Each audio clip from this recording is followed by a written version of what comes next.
Hi friends, എല്ലാവർക്കും നമസ്കാരം. ലാവുസ് കിച്ചൻ്റെ പുതിയൊരു വീഡിയോയിലേക്ക് എല്ലാവർക്കും സ്വാഗതം. നമ്മൾ ഇന്ന് ഉണ്ടാക്കാൻ പോകുന്നതാണ് ആലു ഗോബി. അതിനാവശ്യമായ സാധനങ്ങൾ: പച്ചമുളക്, വെളുത്തുള്ളി, സാദാ ഉള്ളി, ഉരുളക്കിഴങ്ങ്, കോളിഫ്ലവർ, മല്ലിയില ചെറുതായി കട്ട് ചെയ്തത്.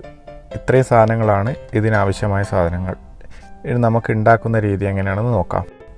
നമുക്കൊരു പാൻ എടുത്തിട്ട് ഗ്യാസിൽ വെക്കാം. പാൻ ചൂടായതിന് ശേഷം കുറച്ച് സൺഫ്ലവർ ഓയിൽ ഒഴിച്ചു കൊടുക്കാം.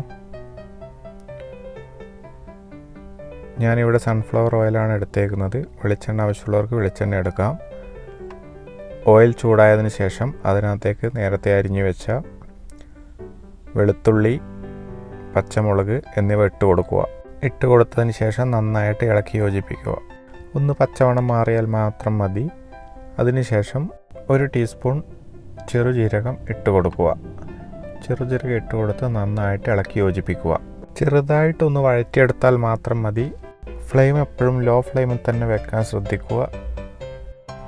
കോളിഫ്ലവർ എടുക്കുമ്പോഴെപ്പോഴും ചെറുതായിട്ട് കട്ട് ചെയ്ത് ചെറു ചൂടുവെള്ളത്തിൽ തിളപ്പിച്ച് കുറച്ച് മഞ്ഞൾപ്പൊടി ഇട്ട് തിളപ്പിച്ചിട്ട് എടുക്കുന്നത് വളരെ നല്ലതാവും. അതിനകത്ത് ചെറു പ്രാണികളും പുഴുക്കളൊക്കെ ഉണ്ടാകും. അതൊക്കെ മാറിക്കിട്ടാൻ വേണ്ടിയിട്ടാണ്. വെളുത്തുള്ളി ബ്രൗൺ കളറാകുമ്പോൾ അതിനകത്തേക്ക് ഉള്ളി ഇട്ട് കൊടുക്കുക. ഉള്ളി ഇട്ട് നന്നായിട്ട് വഴറ്റുക. ഒരു 3-4 മിനിറ്റ് വഴറ്റിയാൽ മതി. ലോ ഫ്ലെയിമിൽ ഇട്ടിട്ട് വഴറ്റുക.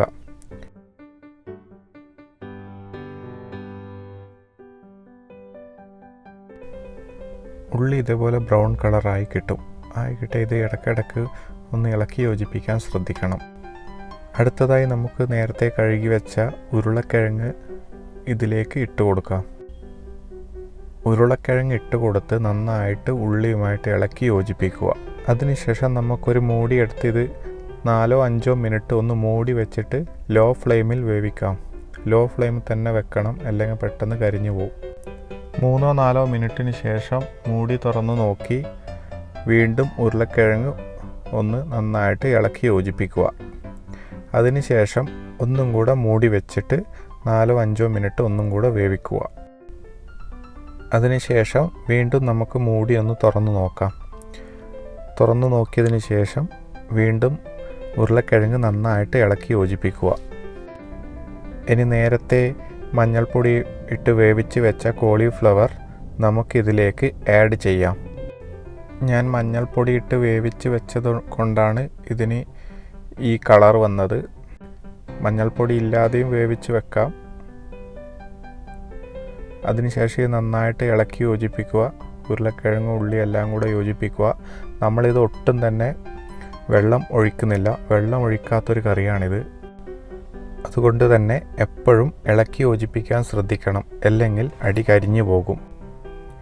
ഇനി ഒരു മൂടി എടുത്ത് ഇത് മൂടി വെക്കാം. മൂടി വെച്ചിട്ട് ഇതൊരു 15 മിനിറ്റ് വേവിക്കുക.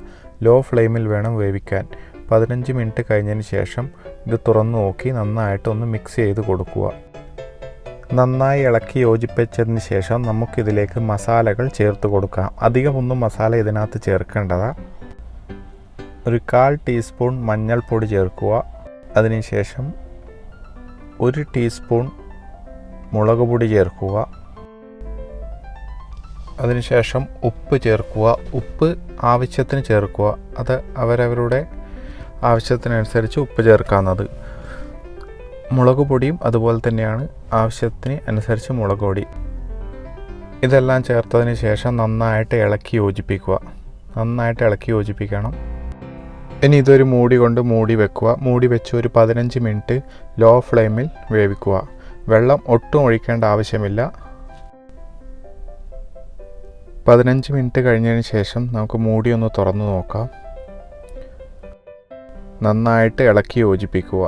നന്നായിട്ട് ഇളക്കി യോജിപ്പിച്ചതിന് ശേഷം അതിനകത്തേക്ക് കുറച്ച് മല്ലിയില കൂടി ഇട്ട് കൊടുക്കാം.